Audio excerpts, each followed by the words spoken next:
mais perto, fique à vontade. Paz seja convosco, amém? Desculpa pelo breve atraso no início. A gente tem que fazer uma desmontagem técnica aí. Vamos orar?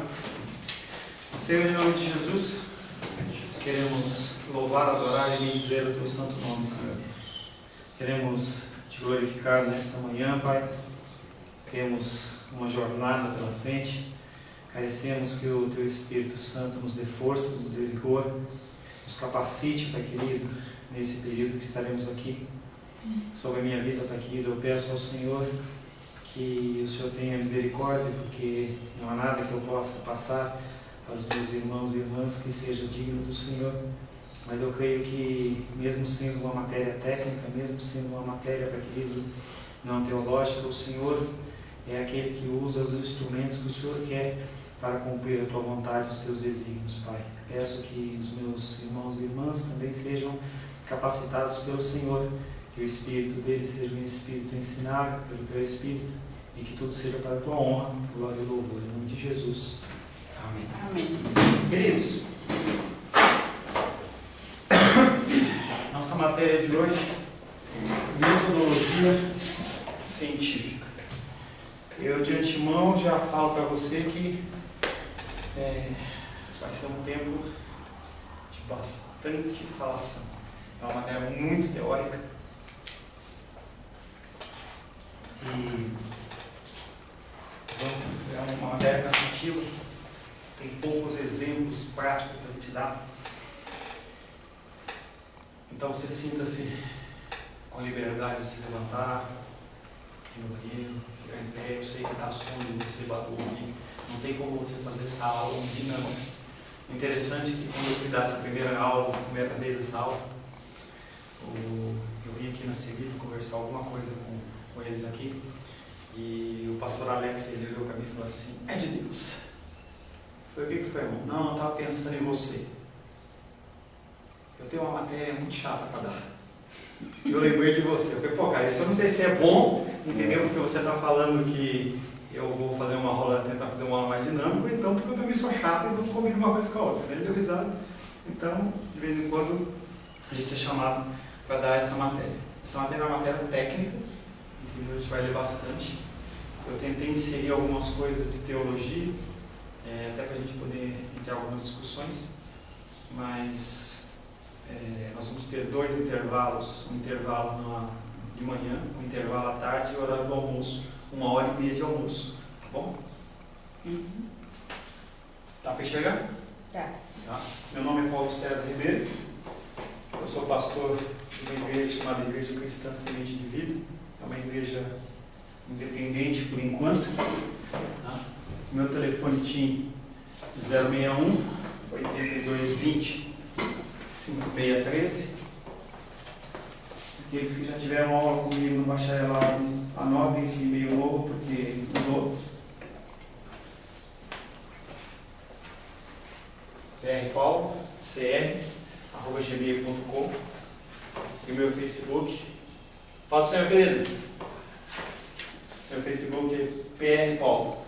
Tá? Se precisar de alguma informação, se precisar de alguma ajuda em alguma coisa, você pode entrar em contato comigo nesses telefones, nesse e-mail ou então no Facebook. Amém? Por que num curso de teologia há necessidade de ter uma matéria técnica como metodologia científica? O que vocês acham? Qual o motivo? É uma pergunta que eu fazia quando eu ainda estava na escola. Eu falei assim: poxa, eu vou fazer exatas, por que eu tenho que fazer biologia? O que vocês acham? Por que a gente tem que ter uma matéria como metodologia científica dentro de um curso de teologia? Um de cada vez. Você fala aqui. Eu acho que eu vou tentar enriquecer cada vez mais o nosso conhecimento, né? Nos especializar na área que vamos exercer, né? No ensino da palavra de Deus, esclarecer mais as dúvidas daqueles que não conhecem. Mais alguém? Aí? Eu vejo que dentro do qualquer curso que você vai fazer, você vai ter que ter um trabalho esquematizado. E essa matéria ainda vai te dar suporte para isso. para que você saiba como organizar o seu pensamento dentro de uma apresentação. Um conceito que nós temos quando se fala, não em teologia, mas quando se fala de matérias, quando se fala de eclesiologia, quando se fala de coisas bíblicas, é que Deus, qual que é o jargão? Deus conhece o coração.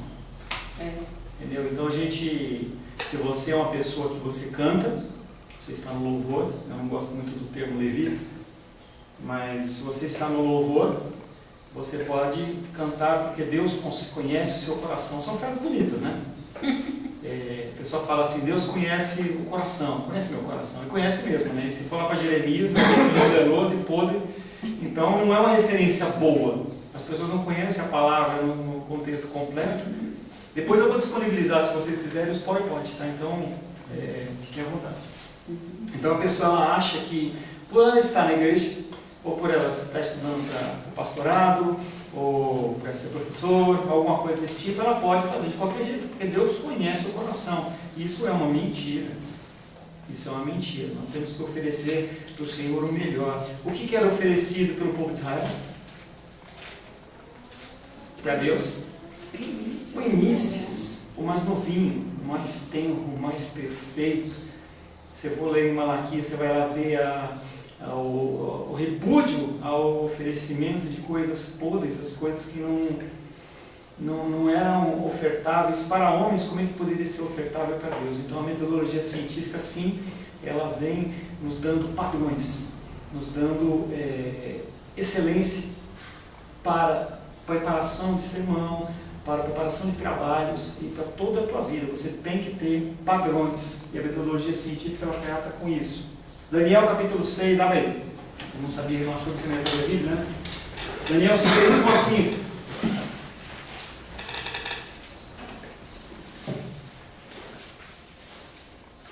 Daniel capítulo 6, versos de 1 a 5.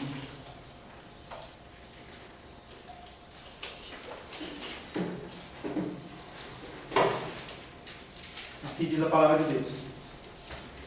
Pareceu bem a Dario constituir sobre o reino 120 sátrapas que estivessem por todo o reino, e sobre eles 3 presidentes, dos quais Daniel era um, aos quais esses sátrapas dessem conta, para que o rei não sofresse dano. Então, o mesmo Daniel se distinguiu desses presidentes e sátrapas, porque nele havia um espírito excelente, e o rei pensava em estabelecê-lo sobre todo o reino. Então os presidentes e os sátrapas procuravam ocasião para acusar a Daniel a respeito do reino, mas não puderam achá-la, nem culpa alguma, porque ele era fiel e não se achava nele nenhum erro nem culpa. Disseram, pois, estes homens: nunca acharemos ocasião alguma para acusar este Daniel, se não a procurarmos contra ele na lei do seu Deus. Onde está a metodologia científica aí? A excelência do trabalho dele. Pode ter certeza que ele não fazia os relatórios para o rei em papel de pão, ele fazia alguma coisa que era apresentável. Quando Daniel fazia os trabalhos dele, ele procurava fazer as coisas com excelência. Um outro erro que a gente tem como cristão é achar que a nossa excelência, quando existir, ela tem que ser na igreja e não na nossa vida profissional, na nossa vida secular. Nós temos que ter excelência em todas as coisas. A metodologia científica ela fala sobre padronização. Então, se você for assistir um culto numa igreja, você tem que ter uma estrutura, tem algumas variações, mas algumas estruturas elas têm que ser identificadas. Por exemplo, você não pode ter um tempo de louvor maior que o tempo da palavra. É uma exigência, é uma metodologia, um parâmetro, entendeu? A gente vê em muitas igrejas em que a palavra ela é relegada a segundo plano. Eu vi uma declaração do Tales que eu fiquei muito triste, em que ele falou assim: haverá o tempo em que a unção de Deus será tão grande que não haverá necessidade de se pregar a palavra. Entendeu? Ouvi uma declaração de uma outra pessoa, entendeu? Enquanto estava fazendo a minha monografia, em que a pessoa falou assim: o problema dos cristãos é que eles preocupam-se apenas com a palavra. Então você vê que a pessoa ela tira o foco, porque ela faz como ela acha que tem que fazer. Você dentro do seu ministério, você dentro da sua vida, seja profissional, seja eclesiástica, você tem padrões que têm que ser seguidos. Você não estabelece esses padrões, você tem que seguir padrões. Tá? Conhecimento científico. Infelizmente a letra está pequenininha, não vai dar para vocês enxergarem, mas eu vou lendo por aqui. Ao contrário do que dão a entender a maioria dos livros de metodologia, o conhecimento científico não é algo pronto e acabado, indiscutível. O conhecimento científico não é uma coisa que você definiu uma vez e parou. São coisas que vão sendo atualizadas dia após dia. A nossa atualização, a própria integralização de vocês aqui, é uma manutenção do conhecimento que vocês têm. Em matérias que algumas vezes não são teológicas, mas que fazem parte do contexto da teologia. Na verdade, o século XX foi palco de uma apaixonada discussão sobre o que é ciência, quais são suas características e sua relação com os outros tipos de conhecimento. O conhecimento científico ele não é um conhecimento que ele é isolado dos outros, ele é ligado com todos os outros tipos de conhecimento. Você não pode falar assim, eu sou uma pessoa que sou teólogo e eu só sei da Bíblia e eu não quero mais nenhuma ligação com qualquer outra coisa. Não existe isso. Você tem interação. Nós temos que interagir. Esse tipo de conceito de teologia que a pessoa, ela junta o seu grupo, entendeu? Vai para uma fazenda e se fecha lá, como tem o exemplo, por exemplo, das irmãs carmelitas descalças, que elas se fecham num convento, pintam as paredes e ninguém pode ter contato com elas, porque elas estão isoladas. Nós não somos chamados a viver um mundo de isolamento. Se você, não sei se vocês já viram um vídeo, chama Ruge ao Mar, Fiji. Já viram esse vídeo? Procura na internet, anota aí. Ruge ao Mar, é um vídeo interessante, não tem a ver com conhecimento científico e metodologia, mas é um vídeo interessante, chama Ruja o Mar. Ele é de um projeto chamado Transformação Brasil e fala da transformação que houve em Fiji, que era uma série de ilhas com ensinos pagãos, bruxaria e toda sorte de coisas, mas hoje os cristãos eles acabaram, por um propósito do Senhor, se unindo e eles foram sendo inseridos na comunidade, na sociedade. Então você tinha juízes, você tinha médicos, você tinha políticos, chegou até o presidente como cristão verdadeiro. Não isso que a gente tenta colocar aqui no Brasil na marra, entendeu?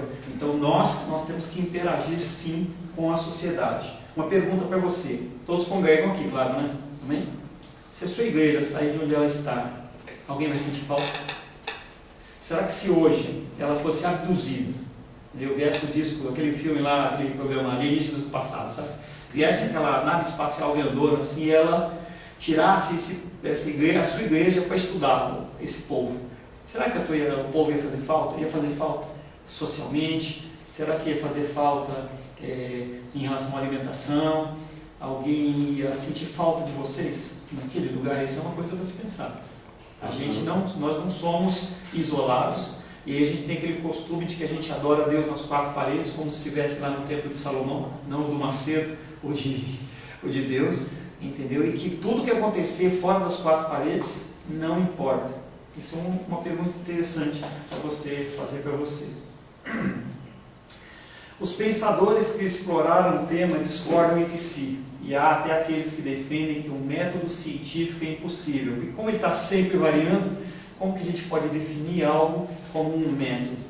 Outros têm denunciado a ideologia por trás do método científico, tais como, aí tem dois pensadores, Edgar Morin e Herbert Marcuse, que acusam a ciência e a tecnologia de promoverem a transformação do homem em coisa e a compartimentação do saber. Você coloca o saber dentro de uma caixinha de fósforo, e aí esse é um pensamento também que a gente pode levar para o Espírito Santo, né? A gente acha que o Espírito Santo ele age segundo a nossa vontade, segundo o nosso querer, no nosso tempo. O Espírito Santo ele não está numa caixinha de fósforo não, gente. Da mesma maneira que o conhecimento científico, o conhecimento ele não está dentro de uma caixa de fósforo. Ementa. O que é uma ementa? E aí são conceitos que você vai ter que começar a aprender, porque são coisas que fazem parte do curso, entendeu? De bacharelado também e pós-graduação. Ementa. Uma ementa universitária em geral apresenta muito sucintamente as ideias gerais que serão abordadas ao longo da disciplina. A apresentação mais detalhada dos assuntos que serão estudados, ponto a ponto, é dado no programa do curso. Então, o emento é uma ideia resumida, entendeu, do que você vai discutir. Seja a mesma coisa que você vai fazer uma pregação. A estrutura que eu tenho, pelo menos, você saúda a igreja, aí você lê um texto, e aí você faz uma breve introdução do que aquelas pessoas vão ouvir. Uma pequena introdução, uma coisa simples, 3 linhas, 4 linhas, e isso em relação ao trabalho científico também é válido. Tá? Programa do curso. Você pode me interromper, entendeu? Para fazer alguma pergunta, se eu puder explicar, claro. Programa do curso. Qual que é o nosso objetivo aqui no dia de hoje? Agora a gente não vai conseguir ver todos esses temas, mas eu vou tentar abordar, pelo menos superficialmente, a maioria deles. Ciências e tipo de conhecimento, métodos de estudo, métodos e técnicas de elaboração e apresentação de trabalhos científicos, que seria, acho que a parte mais importante da gente, projetos, relatórios e artigos, de acordo com as normas da ABNT. E aí nós temos um detalhe, a ABNT, todo mundo sabe o que é a ABNT? Associação Brasileira de Normas Técnicas. Um grupo de pessoas dentro dessa organização, eles normatizam como que as coisas têm que ser feitas. Eu uso fonte 7, eu uso fonte 8, eu uso espaço 1, espaço 2, eu tenho que ter um cabeçalho tal jeito, então cada tipo de trabalho ele é definido pela ABNT. Se vocês tiveram a oportunidade de fazer bacharelado aqui, tem uma matéria que o pastor Ailton dá, ele fala tem um livro dele que ele fala do início da criação de Gênesis, e ele não se apega à parte teológica, ele se apega a o que é uma poesia, o que é um mito, entendeu? Porque as pessoas elas começam a falar que todo aquele início de Gênesis, entendeu? É um mito, é uma coisa, uma história, uma alegoria, uma história criada pelos homens. Esse tipo de conceito, entendeu? E ele nesse livro ele explica dentro de conceitos também da ABNT. Bom, se vocês estão dizendo para mim que mito é isso, então a gente tem que encontrar esses elementos dentro do texto bíblico. É uma abordagem interessante. E aí ele prova, por conceitos, digamos assim, seculares, que aquele texto não é um mito. Entendeu? É interessante, né? Você vê que a gente pode utilizar as ferramentas seculares também para provar os nossos entendimentos. Conceito interessante também, é uma matéria que eu dou que chama Jesus Fabricado. O Ali já teve essa matéria comigo. As pessoas elas acham que Jesus Cristo, quando ele passa pelos evangelhos, parte do que ele foi falado ali não aconteceu realmente, e sim foi uma coisa, como foi uma coisa escrita póstumamente, pós-morte, entendeu? Os discípulos, eles, dentro daquele conceito, quem conta um conto, acrescenta um ponto, entendeu? Eles faziam, entendeu? Eles tinham uma história, e aí quando eles iam contar a história, eles queriam mostrar que Cristo era divino. Então o que eles faziam? Eles aumentavam a história, davam efeitos Spielberg nos atos de Jesus, no sentido de dizer que aquilo também não era uma verdade. Tá? Então a ABNT ela vem regulando como você tem que fazer trabalhos científicos, entre muitas coisas, até o fiação, tudo é regulamentado pela ABNT. Conhecimento, ciência, método, metodologia e pesquisa, características de um pesquisador, tipos de trabalho científico, relatórios de pesquisa, monografia, vocês vão ter que fazer monografia, quem for fazer pós-graduação tem que fazer um trabalho de monografia, tem se mudado um conceito para artigo científico, mas pelo menos esse ano que eu entreguei a minha monografia, ainda é monografia. Tá? Dissertação, tese, resenha, e aí você começa a encontrar coisas que você já fez, entendeu? Resumo, resenha, ensaio, artigo científico. Tipos de artigo científico, sua estrutura e composição e exemplos. Conhecimento. Conhecimento, o que é criado a partir do processo do aprendizado, da interpretação de dados e informações. Todo conhecimento, se ele não passar por um aprendizado, uma interpretação do que é aquilo, ele se perde. Quando você vai na sua igreja e o pastor ele prega a palavra lá para você e você não absorve, você não interpreta o que está ali, aquilo é um conhecimento que se perde. Experimenta. Para você, o que teu pastor pregou no domingo passado? Entendeu? É interessante que as pessoas não lembram o tema, as pessoas não lembram. As pessoas falam, Senhor, agora chegou dois pastores, tem que tomar cuidado com o que eu falo. Bom dia, gente. A paz do Senhor para todos. Ah, Senhor. Então, quando a gente fala de conhecimento, a gente tem que ter o aprendizado desse conhecimento e também a interpretação do que foi falado. Então, o pastor, quando ele vai pregar para você lá, ele não simplesmente escolhe um tema aleatório e ele fala o que ele quer. Normalmente, ou pelo menos deveria ser assim, o Senhor é aquele que define o que ele vai falar, como Moisés e como todos os homens do passado. E o que você tem feito com o que você tem aprendido, com o que você tem ouvido? Será que você tem aprendido no sentido de você aprender e mudar a sua vida? Ou você tem continuado essa vidinha medíocre? Quando a gente fala medíocre, a gente acha que é um palavrão, e medíocre na verdade ele é ordinário, é mediano. Ou seja, você está nota 5, você não vai ser nem reprovado, nem você vai ser aprovado com louvor. Mas você está ali, passou na barra. O conhecimento é próprio das pessoas e é criado num processo mental complexo, não completamente desvendado. Muito do conhecimento, eles são hipóteses. E aí, ontem eu estava vendo um filme chamado Lucy, um filme que lançou agora aqui nos cinemas, e eu me decepcionei, porque basicamente aquele filme fala da teoria da evolução, e aí é um conceito de que a mulher lá, ela é usada como tipo uma mula para carregar drogas, eles abrem o corpo dela e colocam um saco com uma droga sintética experimental. E aí ela, quando aquilo vaza dentro do organismo dela, a capacidade cerebral dela vai crescendo e começa 10%, 15%, 20%, e ela chega a 100%. E aí ela absorve. E quando perguntam para ela, onde você está? Aí ela fala, eu estou em todo lugar, como se a gente pudesse ter esse tipo de percepção. Tá? Então, mas o processo do conhecimento, ele é um processo que ele não é desvendado, ele não é aberto, ele vai se desvendando. E muitas coisas elas continuam obscuras dentro do conhecimento. A palavra de Deus diz mesmo que tem coisas que não são reveladas e tem coisas que não são para não serem reveladas. A gente tem que se ater ao que o Senhor tem revelado para nós e não ficar procurando pelo em ovo. O conhecimento não existe apenas na cabeça das pessoas, ela tem que ser colocada no papel, ela tem que ser exposta. O conhecimento, por isso que a gente deu o exemplo das irmãs lá, que elas se isolam, entendeu? Os monges tibetanos, as pessoas elas se isolam, entendeu? Achando que elas podem buscar um conhecimento apenas para elas. A gnose. Os gnósticos, o que é gnose?